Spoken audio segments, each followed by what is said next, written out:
Safari Cósmico.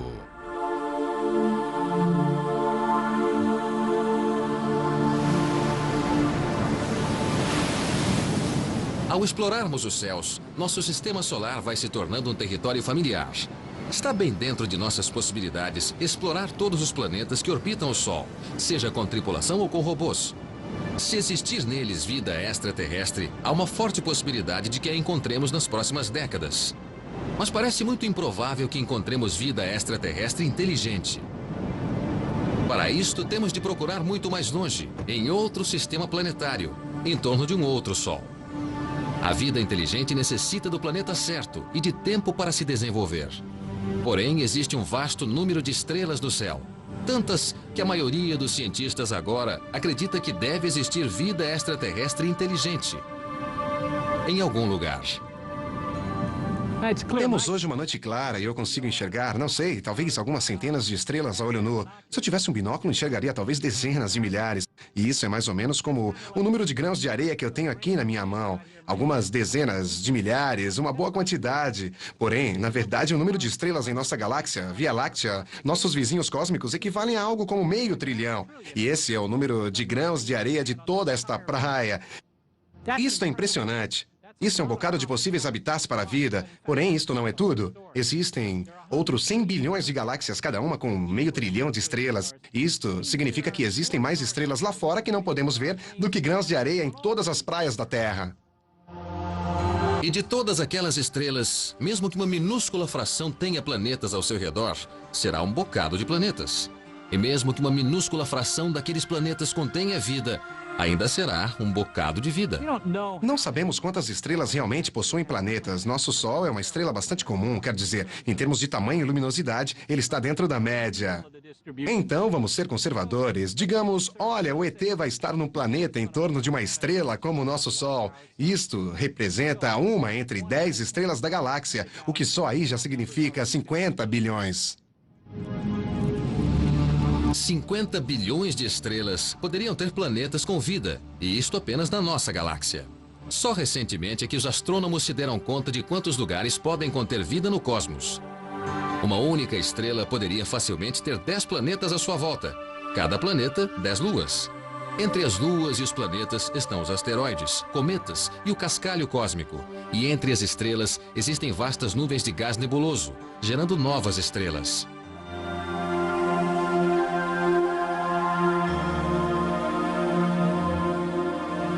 Porém, muitos desses mundos extraterrestres poderiam ser tão diferentes do nosso que a vida poderia desenvolver-se por vertentes completamente irreconhecíveis para nós. A galáxia está repleta de lugares onde o meio ambiente é tão radical que a vida teria de ser fora do comum apenas para sobreviver.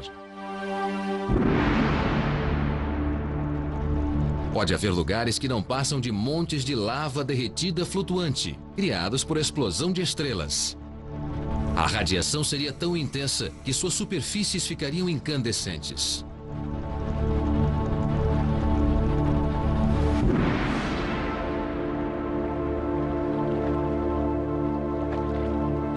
Um planeta orbitando duas estrelas seria banhado de luz constante. A não ocorrência de noites teria um efeito dramático no desenvolvimento da vida.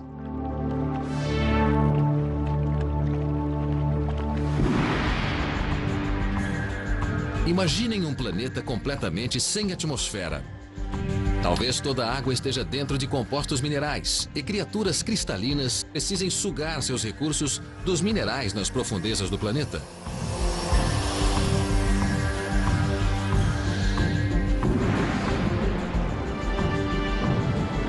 Mesmo na minúscula superfície de um cometa, liberando gelo e poeira e um pouco de água, é possível a essas bactérias fluorescentes proliferarem.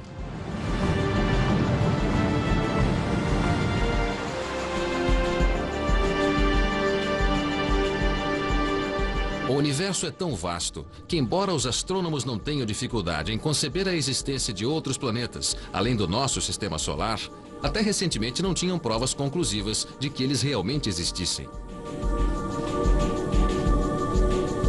Nos últimos anos, astrônomos sediados no Observatório de Lick, na Califórnia, conseguiram fazer um avanço importante na busca de novos planetas. Steve Vogt é o astrônomo-chefe. Se olharmos a nossa galáxia e imaginarmos quantas estrelas ela contém, são cerca de alguns bilhões de estrelas, provavelmente de 200 a 300 bilhões. Se 5% delas tiverem esse tipo de planeta, estaremos falando de pelo menos cerca de 10 bilhões de planetas, que são como os que estamos começando a descobrir agora e que sabemos que existem lá fora. Portanto, existem muitos planetas lá fora. É muito difícil procurar por planetas.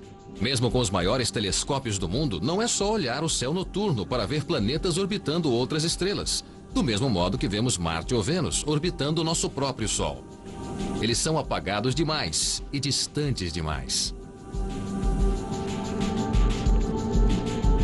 Temos de desenvolver um senso de proporção do que está ocorrendo, e eu costumo dizer que as estrelas estão a longas distâncias de distância. Se imaginarmos que a Terra é como um grão de areia, a Terra toda um grão de areia, o Sol seria do tamanho de uma bola de tênis, ou melhor, uma lâmpada a cerca de 12 metros de distância nesta analogia. Então, todas as espaçonaves que enviarmos para explorar os planetas, os 9 planetas que conhecemos, tudo acontece nesta analogia dentro de cerca de 400 a 800 metros de nós. Plutão fica a cerca de 400 metros de distância. A estrela mais próxima está a cerca de 3.200 quilômetros de distância. Está em algum lugar perto de Chicago. O que estamos então buscando é um grão de areia em torno de uma lâmpada em Chicago. É a estrela mais próxima. E outra estrela talvez esteja em Nova York, talvez exista uma em Londres e outra em Istambul. Esse é o tipo de situação com a qual nos defrontamos para conseguir ver aqueles planetas. As estrelas estão tão distantes e os planetas tão obscuros comparados com as estrelas que orbitam que, comparativamente, estamos procurando um vagalume na orla de luz de um holofote. Algo muito difícil de fazer.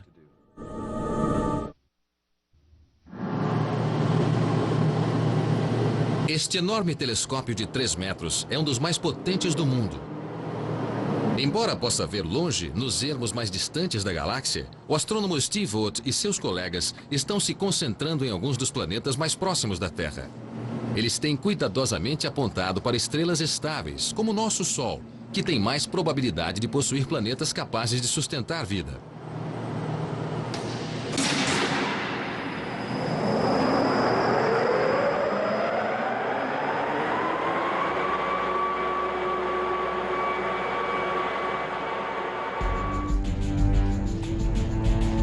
Eles descobriram uma estrela chamada Upsilon Andrômeda e 3 planetas que orbitam em torno dela. Esta imagem computadorizada foi reconstituída dos próprios dados coletados pelos astrônomos do Observatório Lick. Estas imagens mostram o primeiro sistema planetário a ser descoberto fora do nosso sistema solar.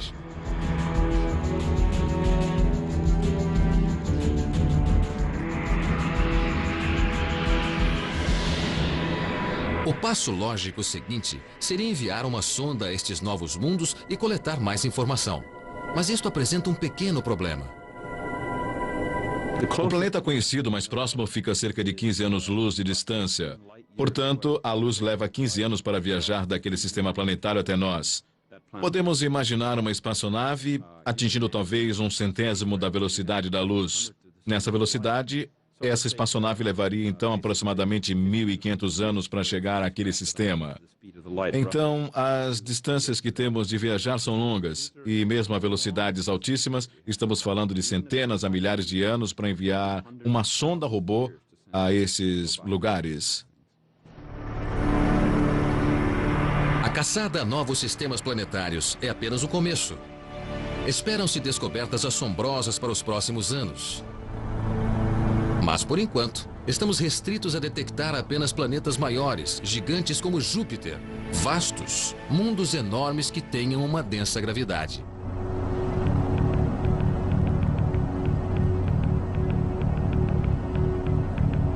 Vamos visitar um desses planetas gigantes, levando conosco nossas regras evolucionárias. Este planeta imaginário é mais ou menos do tamanho de Júpiter. Mas enquanto Júpiter é feito de gás, este mundo é uma grande rocha, 1000 vezes o tamanho da Terra.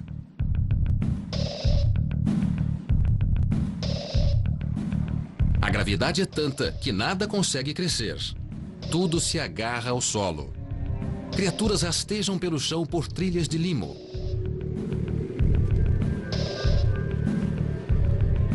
Mesmo estes animais musculosos de formato estrelado, que na Terra seriam leves como uma pluma, Aqui fazem profundos sulcos no solo quando se deslocam e precisam de enormes quantidades de energia apenas para rastejar à velocidade de um caracol.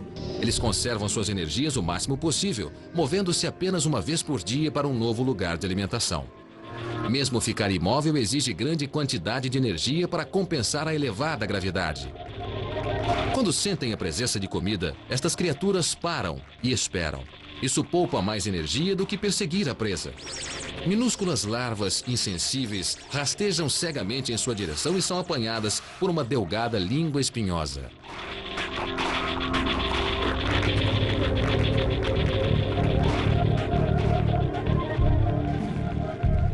Ser resistente à elevada gravidade é um fator vital para sobreviver neste denso mundo. Mas não precisamos atravessar a galáxia para ver vidas que tenham desenvolvido tais capacidades. Já temos acesso a alguns seres estranhos, seres que nunca viram a luz do dia, mas que vivem no planeta Terra. Na ponte?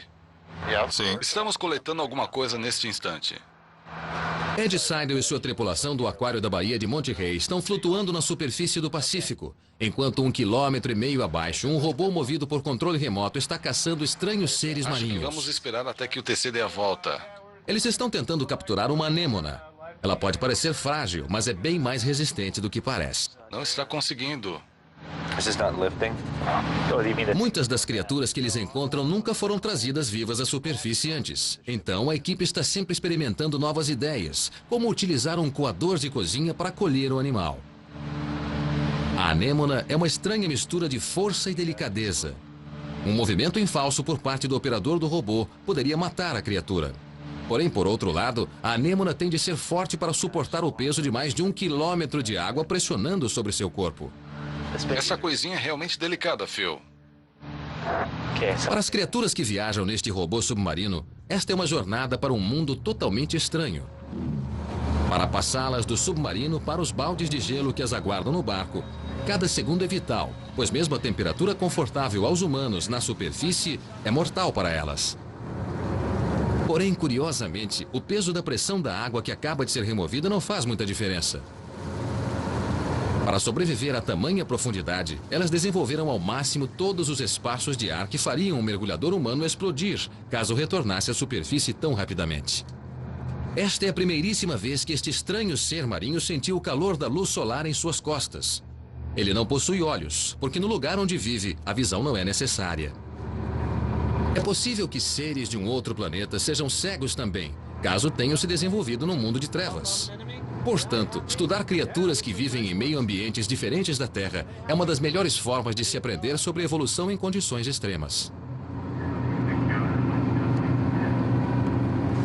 Seu meio ambiente físico é tão diferente, é muito frio, não há luz, o nível de oxigênio é baixíssimo, então parecem estranhos porque possuem partes do corpo e adaptações próprias para viver naquele meio ambiente. Tendo capturado os seres marinhos, Ed os leva de volta para o aquário para estudar como eles se adaptaram ao seu meio ambiente extremo. Ele os mantém em tanques especiais que reproduzem as baixas temperaturas, a baixa luminosidade e o baixo nível de oxigênio das profundezas do mar. Alguns destes animais nem são uma só criatura. Na verdade, eles são uma coleção de elementos vivos chamados pólipos, que vivem e trabalham juntos. Alguns pólipos se alimentam, outros mantêm o animal no solo, e outros tantos parecem apenas plantas agarradas aos demais. Talvez esta possa ser uma forma da vida extraterrestre desenvolver criaturas complexas, partindo da união de animais simples. Estes animais são tunicados predadores. São adaptados especialmente para viver nas profundezas do mar. A maioria dos tunicados de águas rasas alimenta-se de plânctons. Eles sugam a água, filtrando o alimento que ela contém. É assim que se alimentam. Porém, estes animais de águas profundas não conseguem fazer o mesmo porque há muito pouco plâncton nas profundezas do mar. Então, em vez disso, adaptaram-se para ser predadores. Eles ficam abertos como faz uma dioneia e apenas aguardam a refeição entrar. Dessa forma, não precisam despender energia filtrando água. Apenas esperam que um camarão ou um pedaço de comida entre para então cerrar a porta da armadilha e comê-lo.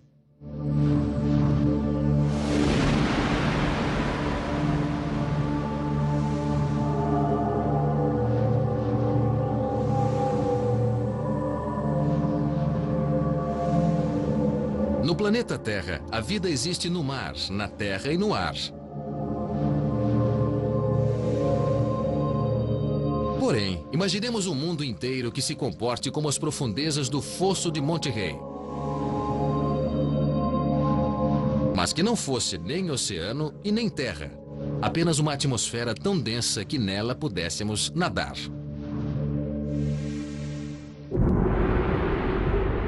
Júpiter é o poderoso imperador do nosso sistema solar. É um mundo grande o bastante para engolir 1.300 terras. É uma massa tóxica, tormentosa e turbulenta de gás. Gás comprimido da consistência de líquido. Júpiter é tóxico demais para a vida. Mas se existirem outros planetas lá fora, como Júpiter, eles poderiam abrigar vida. Vida que nadasse no gás denso, como peixe no mar. Vamos fazer uma jornada em direção ao núcleo mais remoto da Via Láctea. Lá poderemos imaginar um possível sistema planetário dominado por tais planetas gasosos. E com o emprego da ciência, poderemos especular que tipos de extraterrestres poderiam ali existir.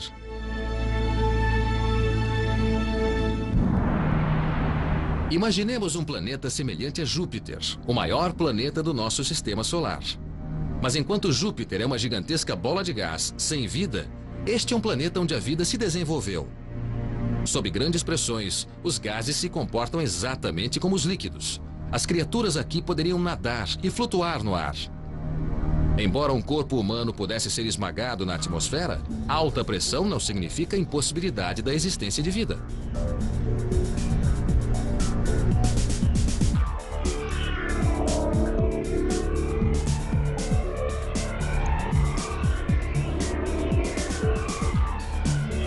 Diferentes camadas de gases, como metano, hidrogênio e amônia, formam camadas que seriam mortíferas para criaturas da Terra.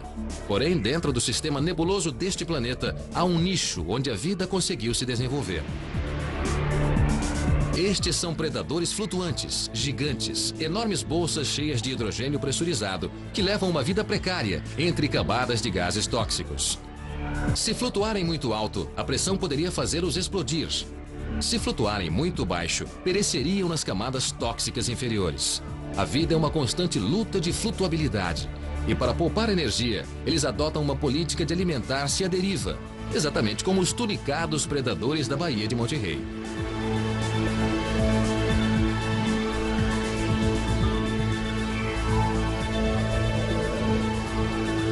Muito embora seu alimento seja escasso, estes predadores precisam tomar cuidado para não se excederem, ou ficarão pesados demais para flutuar em níveis seguros. A boca dos predadores parece mais armadilhas pendentes. Uma vez que a presa desavisada nada para dentro delas, é lentamente processada por sucos digestivos.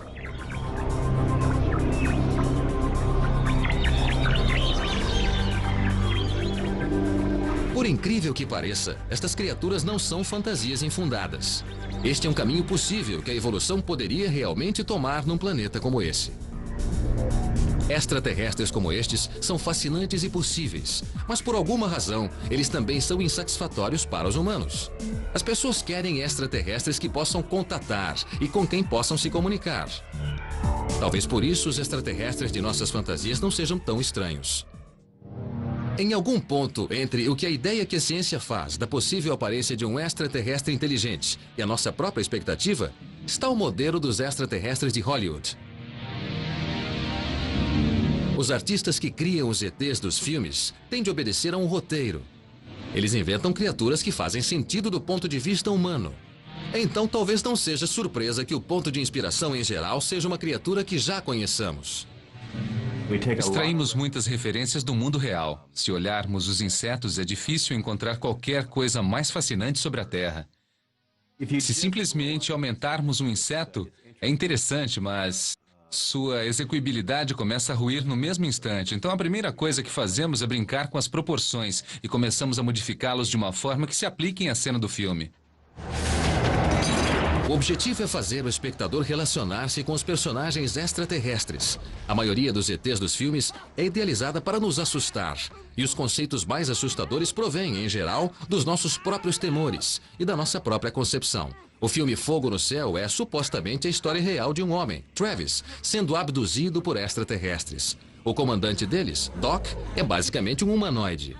Ele é um típico ET de cinema, não por ser cientificamente plausível, mas por proporcionar um bom filme de terror. Neste caso, buscávamos criar algo bem claustrofóbico, um cenário apavorante, então demos uma olhada em outros filmes com a mesma abordagem. Um em particular não era sobre extraterrestres, foi o desempenho de Laurence Olivier no filme Maratona da Morte, quando está torturando Dustin Hoffman. Tínhamos uma situação muito parecida com Travis, então, acredite ou não, um pouco do Doc foi baseado em Laurence Olivier.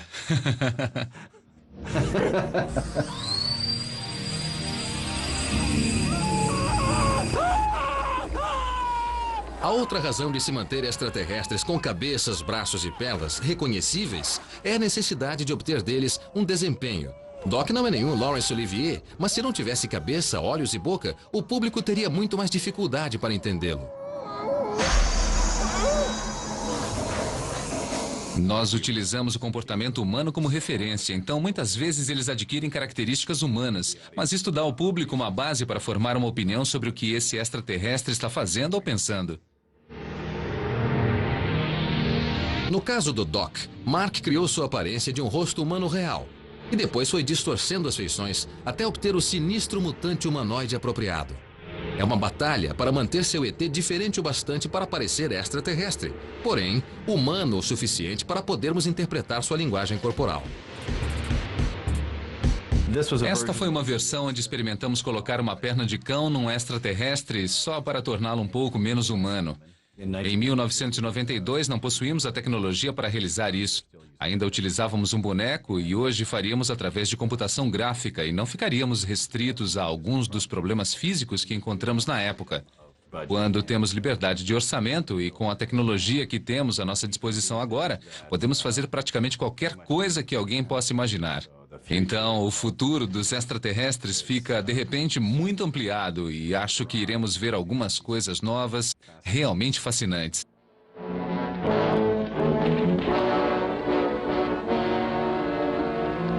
É aí que entra Joel Hagen.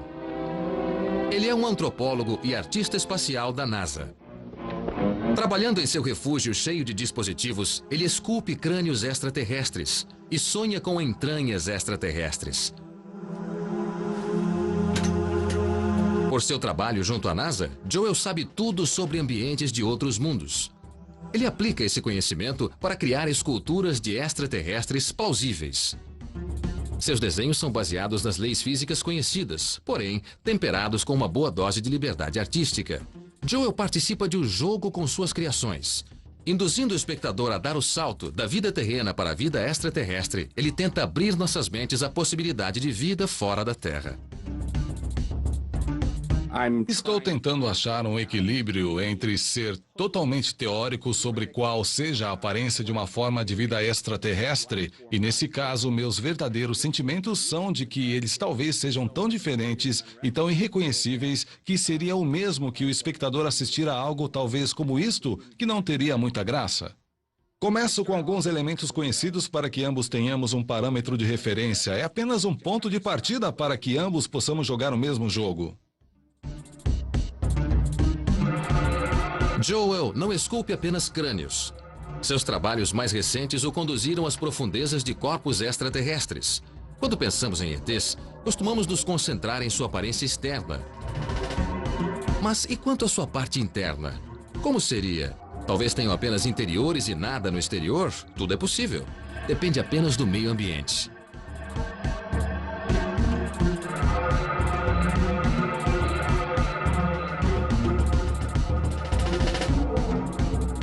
É fácil especular sobre a aparência de um extraterrestre.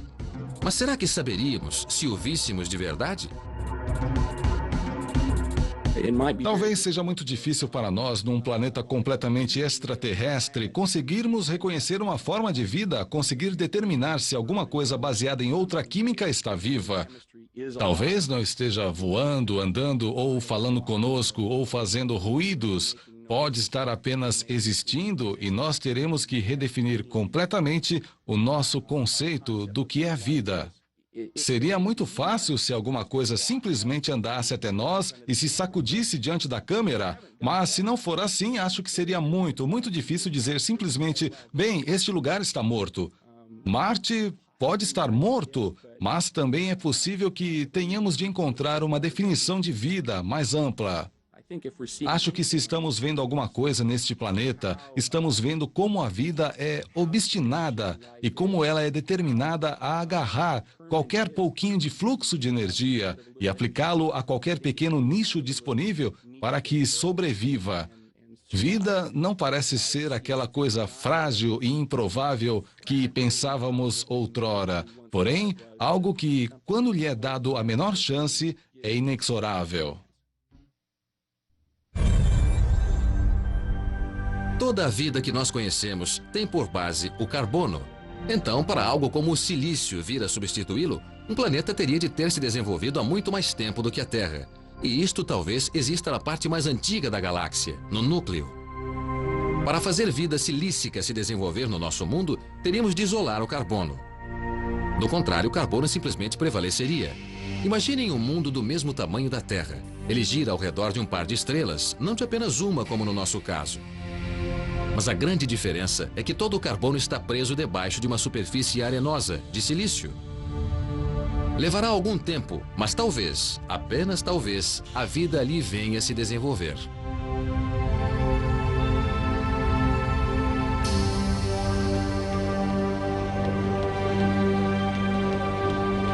O silício é o segundo elemento mais abundante na Terra.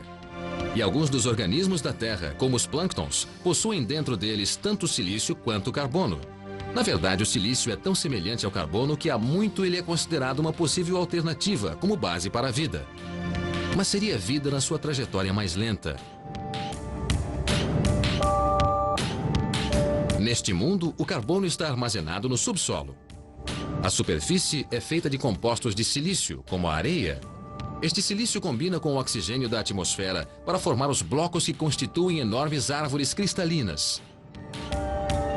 Isso é uma coisa incrivelmente difícil de se fazer, uma vez que o silício reage tão lentamente.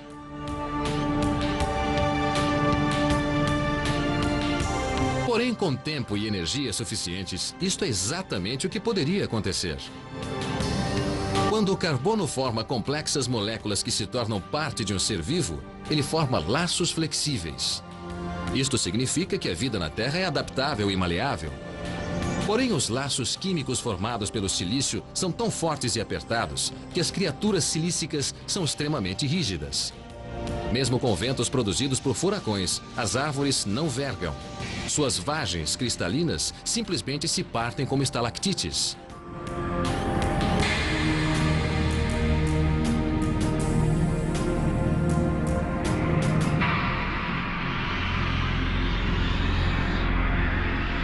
A vida aqui cresce tão devagar que talvez nem percebamos que esteja viva. Esta sequência de tempo em câmera rápida nos mostra a forma como deve uma árvore de silício germinar, espalhar suas sementes e crescer. Se víssemos esta árvore ou uma de suas vagens em tempo real, provavelmente pensaríamos tratar-se de um monte de rocha ou um pedaço de cristal. O conceito todo é completamente irreconhecível para nós como vida. E se vida pode ser tão irreconhecível, talvez tenhamos de ampliar a nossa definição. Será que a vida precisa estar baseada em alguma espécie de sistema químico? Precisará ela ocupar espaço no universo físico? Os cientistas já estão estudando alguns padrões de vida artificial na Terra, que estão fazendo com que eles reavaliem o que significa, afinal, estar vivo.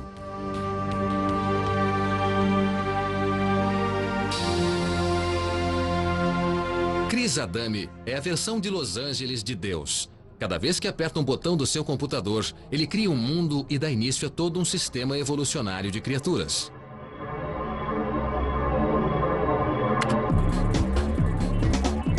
Os padrões gerados por suas criaturas cibernéticas são tão parecidos com aqueles criados por seres vivos que a NASA teve de começar a pensar de modo diferente sobre como definir a vida.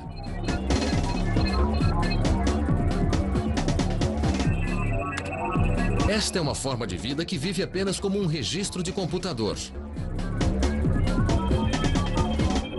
Estes seres não têm peso, não ocupam espaço físico e atravessam centenas de gerações a cada segundo. Eles comem, se reproduzem e até se transformam, sem existirem no mundo físico. Eles são os animais de estimação de uma equipe de cientistas da Califórnia, que criou criaturas que vivem dentro de computadores. Adame e seus colegas insistem que vivos, mas nem todo mundo concorda. Os cientistas discutem há anos sobre o que está vivo e o que não está. Mas o ponto de Adame é válido. Se quisermos ter certeza ao identificarmos sinais de vida no cosmos, temos de abrir nossa mente para formas de vida que talvez não tenham nenhum aspecto físico. Mesmo assim, rostos risonhos na tela de um computador talvez sejam demais para convencer especialistas. O que temos ali no computador são formas muito simples de vida. Na verdade, tiveram origem no simples conceito dos vírus de computador. Se observarem aqui, temos uma placa de Petri na qual criamos programas de computador. Eles se automultiplicam dentro da memória do computador e podemos ver a luta sendo travada entre as diferentes espécies de criaturas, o que na realidade é apenas a luta pela sobrevivência.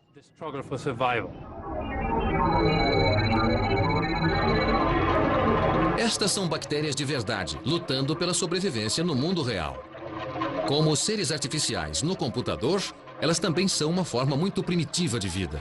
Mas não é preciso ser sofisticado para causar um grande impacto.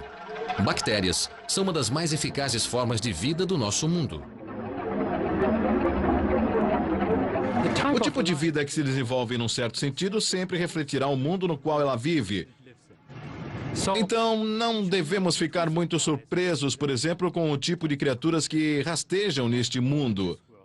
Na verdade, elas apenas refletem o tipo de química e o tipo de meio ambiente em que estão.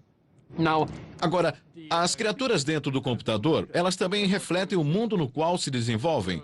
Elas são de natureza computacional, porque vivem dentro de um computador. O Dr. Chris Adame está convencido de que suas criaturas podem nos ajudar a definir a vida e identificar formas de vida extraterrestres que talvez, de outro modo, não reconheçamos. Lembre-se de que a grande questão, ao vasculharmos o cosmos, é como devemos definir e detectar vida. A NASA pediu ao Dr. Adame para respondê-la, e a resposta parece que está na preservação da ordem quando tudo ao redor é caos. Obviamente, se tivermos algo movendo-se sobre pernas, então não nos será muito difícil concluir que se trata de uma entidade viva. É um tanto improvável que este seja o tipo de vida que encontraremos. E o que deveremos estar procurando, de certo modo, é alguma coisa que se apresenta de forma não convencional dentre os objetos que estamos olhando.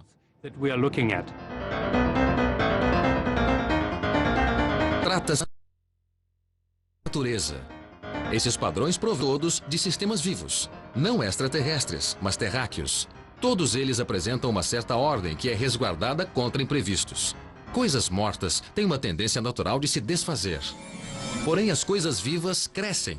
Segundo o Dr. Adame, é essa ordem e a capacidade de passá-la de geração em geração que representam o milagre da vida.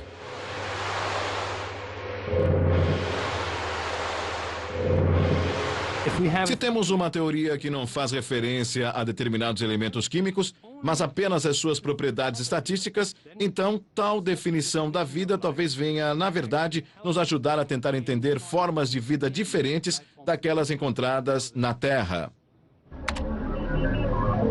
Para aceitar essa nova definição de vida, precisamos dar um grande salto em nossa crença. Temos de entender que a vida extraterrestre pode assumir formas muito além das nossas expectativas convencionais.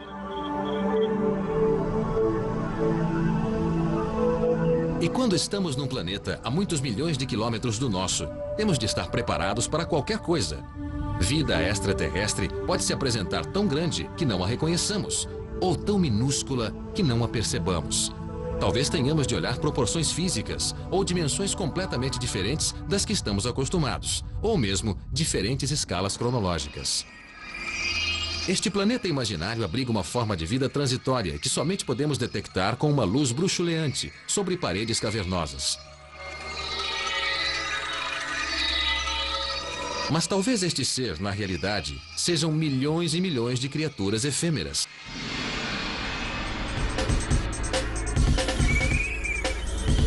Um outro planeta talvez possua uma superfície tão tóxica que apenas aves extraterrestres possam sobreviver, pousando sobre enormes pilares de rocha. Ou talvez os próprios pilares estejam vivos de uma forma que ainda estejamos por descobrir.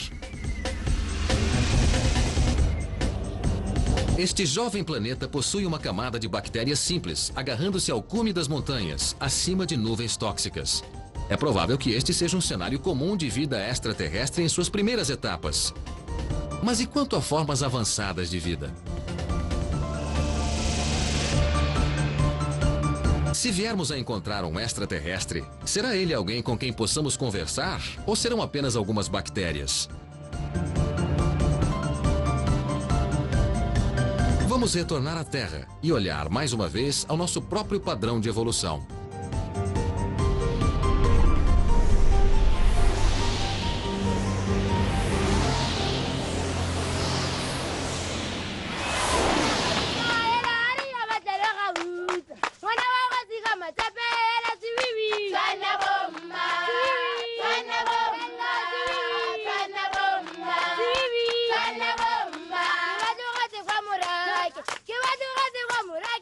Levou-nos 570 milhões de anos para evoluir de simples bactérias ao estágio em que conseguimos falar uns com os outros e transmitir nossa cultura de uma geração a outra.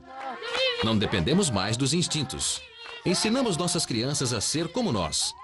De todas as criaturas da Terra, nós nos colocamos à parte. A vida na Terra é incrivelmente variada. Há coisas tão diferentes entre si como abelhas, carvalhos, leões e todas as criaturas à nossa volta aqui na reserva animal. Mas há criaturas também no mar profundo, criaturas da Antártida, bactérias dentro de fendas nas rochas. Tudo isto veio de uma única origem de vida na Terra. Embora tenhamos todos nos originado no mesmo lugar, somos diferentes. Cultura é a única coisa que distingue os humanos de todas as outras formas de vida no nosso planeta. Somos certamente exclusivos na Terra, porém seríamos exclusivos também no universo? Vida é certamente uma coisa muito comum, mas nós realmente temos apenas uma criatura, nós, que desenvolveu uma cultura, que desenvolveu não só a inteligência voltada para dentro, como também a inteligência voltada para o que nos cerca e que nos permite criar nossos próprios filhos nessa mesma cultura. Se isto acontece com frequência ou raramente, como podemos saber?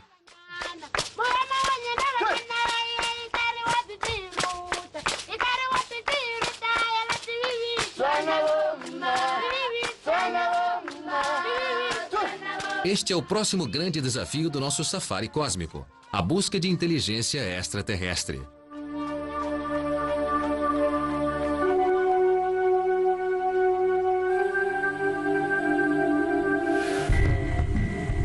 A busca por inteligência extraterrestre, conhecida em inglês por SETI, é um projeto em andamento de escuta de sinais de rádio do espaço cósmico. Esses sinais poderiam ser comunicações intencionais ou transmissões vazadas acidentalmente. Muitos processos naturais no espaço criam sinais de rádio. Porém, sinais intencionais, sinais nossos ou de uma civilização extraterrestre, possuem uma intensidade característica distinta que os destaca. Desde o advento do rádio e da TV, estamos despejando transmissões no espaço, na velocidade da luz. Viajam tão rápido que os primeiros episódios de I Love Lucy já devem ter chegado a vários milhares de estrelas. Enviamos uma legião de embaixadores involuntários para se comunicarem com o universo. Agora é a nossa vez de ficar na escuta por uma resposta. Seth Shostak fica zapeando por todos os canais extraterrestres possíveis. Como podemos imaginar, uma grande antena como esta capta sinais o tempo todo. Recebemos a cada minuto um novo sinal. Usamos antenas muito grandes conectadas a receptores que monitoram dezenas de milhões de canais ao mesmo tempo. Então, não é surpresa captarmos sinais, mas todos são de radares locais, satélites de comunicação, coisas assim. É como tentar encontrar uma agulha num palheiro, tendo lá um bocado de pseudo-agulhas. Mas isto faz parte do desafio.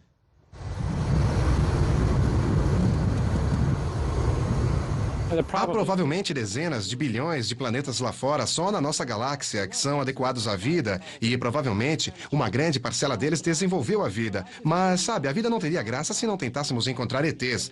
Os ETs teriam de ser relativamente sofisticados, inteligentes o bastante para construir um radiotransmissor, por exemplo. E há uma questão muito séria. O fato da vida ter se desenvolvido não significa que seja vida inteligente. A natureza não está interessada em inteligência. O único interesse da natureza é sobrevivência, e sobrevivência pode não necessariamente requerer inteligência. Os dinossauros sobreviveram muito bem sem muita inteligência. Então, assumindo que o ET esteja lá fora e tentando entrar em contato conosco, estaria Seth preparado para o momento quando, após 40 anos escutando ruídos comuns, estática e falsas esperanças, finalmente ouvirmos um sinal vindo do espaço cósmico?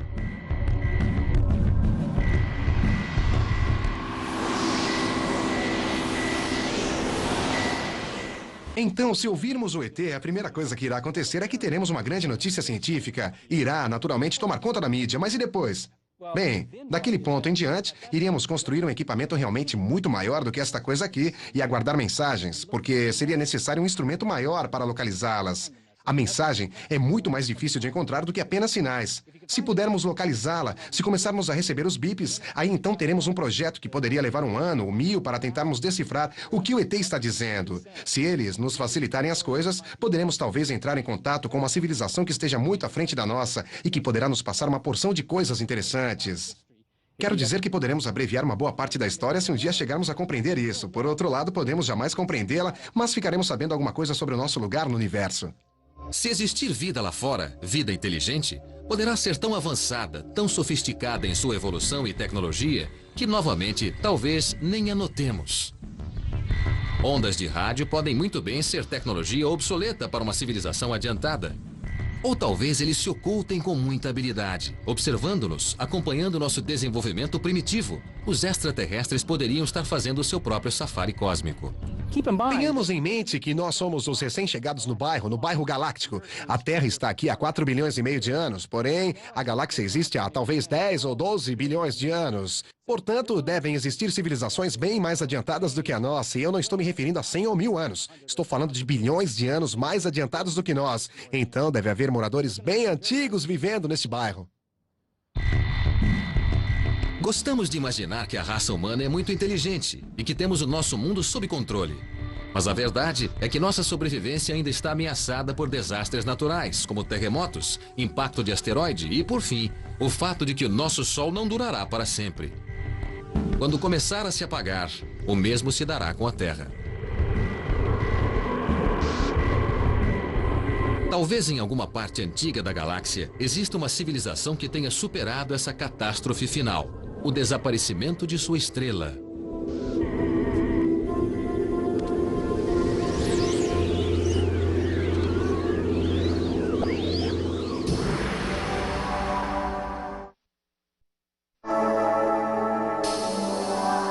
Os astrônomos têm especulado que um modo de proteger um planeta quando seu Sol está morrendo é construindo uma esfera em torno do sistema solar, aprisionando dentro dela todo o calor e a energia que sustenta a vida.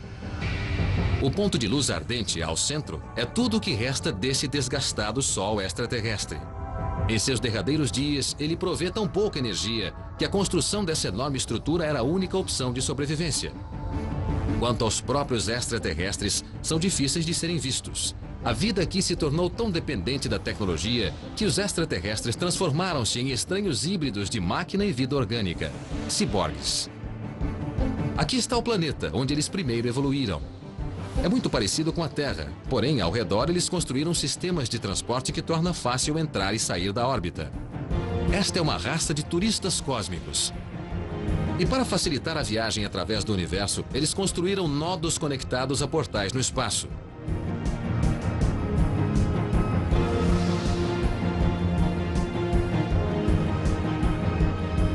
A travessia da galáxia nos levaria bilhões de anos. Porém, esses sujeitos o fazem numa fração de segundos. Cada face do nodo conduz a espaçonave a um destino diferente. Se um dia pudermos de fato realizar um safari cósmico de longa duração a outros mundos, necessitaremos de algo assim, uma tecnologia que corte caminhos na imensidão do espaço. Mas a verdade é que neste exato momento, uma jornada, mesmo até a nossa estrela mais próxima, levaria pelo menos 1000 anos. Até retornarmos, a própria Terra talvez se parecesse com um planeta extraterrestre. Nos mundos mais próximos do espaço, existe uma boa chance de encontrarmos em breve bactérias e fósseis extraterrestres, o que é impressionante, considerando-se que aprendemos a voar em nossa própria atmosfera há somente 3 gerações. Porém, o próximo desafio é ir para o alto e para frente.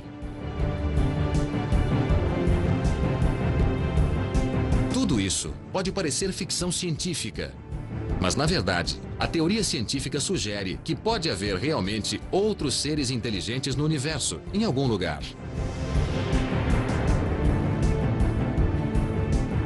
Se iremos conseguir localizar vida extraterrestre e fazer contato, é uma incógnita que irá nos atormentar por um longo tempo, ou pelo menos até um dia, quando alguma coisa espetacular acontecer e o nosso sonho de realizar um safari cósmico venha a tornar-se uma realidade.